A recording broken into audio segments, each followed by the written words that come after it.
नमस्कार, आप देख रहे हैं न्यूज नेशन। मैं हूं पिनाज त्यागी।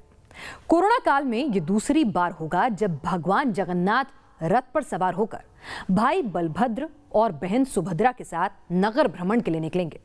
कोरोना गाइडलाइंस की वजह से इस बार भी रथ यात्रा बिल्कुल अलग अंदाज में दिखने वाली है। रथ को खींचने का जिम्मा भगवान जगन्नाथ के सेवकों को दिया गया है, जो रथ खींचने से पहले वर्जिश करके कैसे खुद को फिट रख रहे हैं और कैसी हैं तैयारियां, देखिए इस रिपोर्ट में।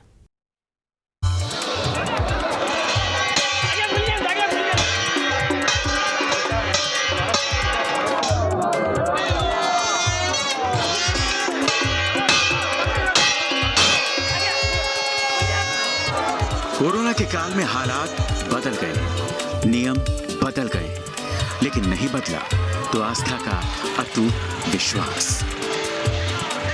हर साल की तरह इस बार कोरोना काल में भी पुरी में भगवान जगन्नाथ की रथ यात्रा निकाली जाएगी।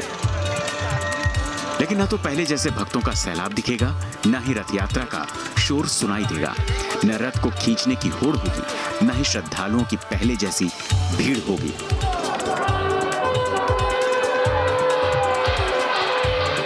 12 जुलाई यानी सोमवार को पुरी में भगवान जगन्नाथ की रथ यात्रा शुरू होगी।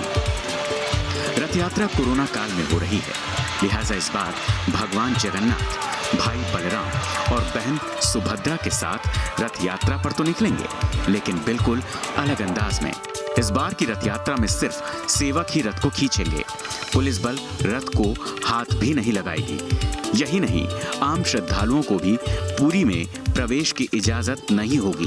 देखिए, रथ यात्रा से पहले भगवान जगन्नाथ के सेवक दंड बैठक कर रहे हैं। भगवान जगन्नाथ भाई बलभद्र और बहन सुभद्रा के रथों को खींचने की जिम्मेदारी इन्हीं सेवकों के कंधों पर होगी। लिहाजा रथ यात्रा से पहले खुद को पूरी तरह से तैयार कर लेना चाहते हैं। कल रात को प्रभु की तबीयत ठीक हो चुकी है।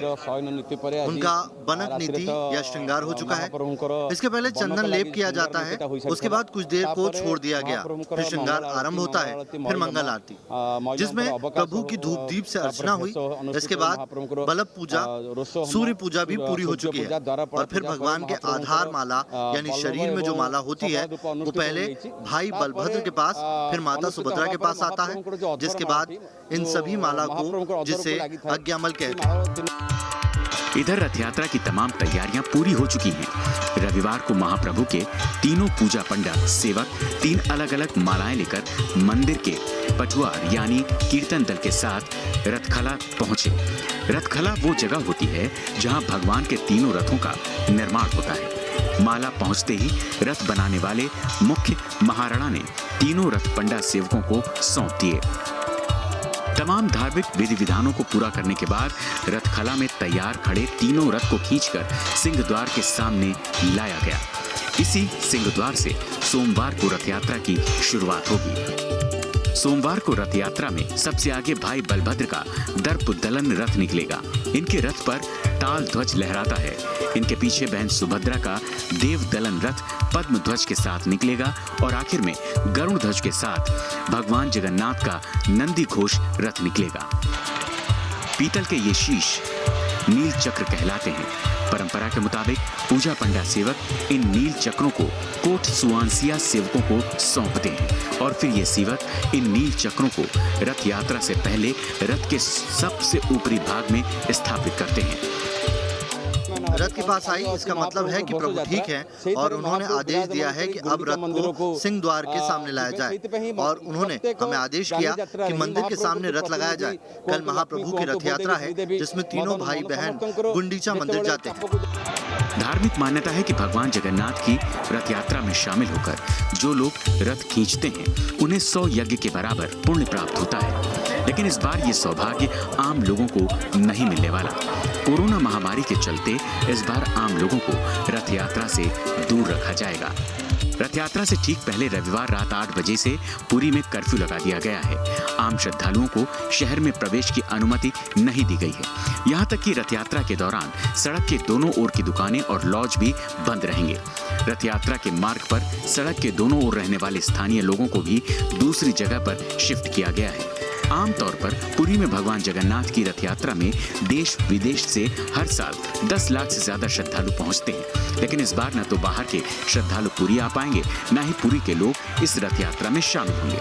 प्रशासन की ओर से हर किसी को टीवी पर रथ यात्रा का सीधा प्रसारण देखने की अपील की गई है। आज्ञामाला एक तरह का परमिशन है।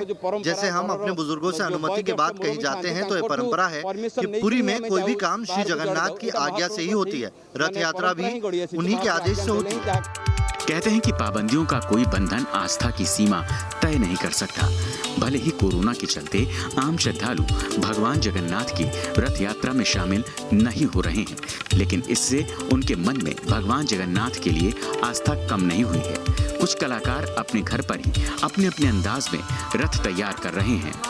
तो ओडिशा के सुदर्शन पटनायक ने तो पुरी के बीच पर दुनिया का सबसे बड़ा रेत कला रथ बना दिया। ये भुवनेश्वर की रहने वाली प्रियंका साहनी है। पेशे से सॉफ्टवेयर इंजीनियर है, लेकिन भगवान जगन्नाथ की आस्था में ये कलाकार बन गई। इन्होंने भगवान जगन्नाथ को 108 मिनिएचर पेंटिंग्स भेंट की। प्रियंका ने भगवान जगन्नाथ, बलभद्र और देवी सुभद्रा की 108 पेंटिंग्स खाने पीने की चीजों पर बनाई है। इनमें दाल, राजमा, सोयाबीन, फूल, पत्ती, पिस्ता बादाम, अनार, केला, नारियल जैसी खाने पीने की चीजें शामिल हैं। 26 जून को प्रियंका ने यह काम शुरू किया था और हर रोज 10 से 12 घंटे की कड़ी मेहनत करके उन्होंने 108 खूबसूरत पेंटिंग्स तैयार की है। मैंने 26 जून से शुरू किया। 24 जून को स्नान पूर्णिमा था। भगवान जी का मतलब वो स्नान करते हैं, तो ये मतलब होता है कि भगवान जी मतलब हर चीज़ पे है। भगवान जी मतलब सारे चीज़ में है और भगवान जी मतलब हम जहाँ भी देखते हैं ना, भगवान जी उधर है। एक एक आर्ट को बनाने के लिए वो डिपेंड करता है। अगर बहुत छोटा आर्ट है तो मैं वो नीडल में बना रही हूँ, तो धीरे धीरे 1 घंटा लग जाता है एक छोटा छोटा पेंटिंग। और फिर थोड़ा मतलब जो थोड़ा सा बड़ा है या थोड़ा सा इंटीग्रेट डिज़ाइन है, वो मुझे 10 घंटा लग जाता है। 10 घंटा, 8 घंटा, 5 घंटा ऐसे लग जाता है। राजधानी भुवनेश्वर की रहने वाली ये मिनिएचर आर्टिस्ट एल ईश्वर राव हैं। इन्होंने माचिस की तीलियों को जोड़कर भगवान जगन्नाथ, बलभद्र और देवी सुभद्रा के 3 रथों का निर्माण किया। रथ में कुल 435 तीलियों का इस्तेमाल किया गया है और इसे बनाने में राव को पूरे 9 दिन लगे हैं। टोटल इसमें मैं 435 मैच स्टिक्स यूज करके ये जो रथ 3 रथ बनाया हूँ। और इसका हाइट है 4.5 इंच और इसका जो बाउंड्री वाल है वो मैं धागा से रस्सी से बांधा हुआ है। और बाकी इसका अंदर जो मूर्ति है वो नीम की लकड़ी से मैं बना हूँ। उसका हाइट है 1 इंच। पुरी में भगवान जगन्नाथ की रथ यात्रा को लेकर पौराणिक मान्यता भी बेहद दिलचस्प है। कहा जाता है कि भगवान श्री कृष्ण की बहन सुभद्रा एक बार अपने मायके से लौट रही थी। मायके लौटने पर वो अपने दोनों भाई कृष्ण और बलराम से नगर भ्रमण की इच्छा जताने लगी। तब कृष्ण और बलराम बहन सुभद्रा के साथ रथ से नगर घूमने निकले।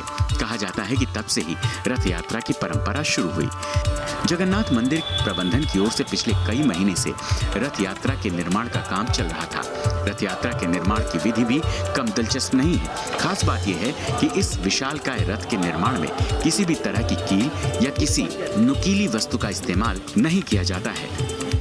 सर, जो जगन्नाथ जी का जो तीनों रथों में जो कपड़ा लगता है, टोटल 1250 मीटर कपड़ा लगता है।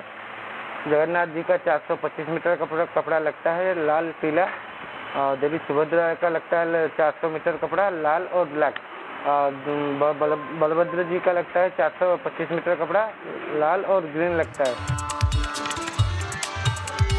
रथ के निर्माण में जिस लकड़ी का इस्तेमाल होता है उसके पेड़ का भी खास तौर पर चयन होता है। इसके लिए विशेष रूप से सिर्फ नीम की लकड़ी का इस्तेमाल होता है। इसके बाद मंदिर के अलग अलग हिस्सों के निर्माण में सैकड़ों कारीगर लगते हैं। Team news nation.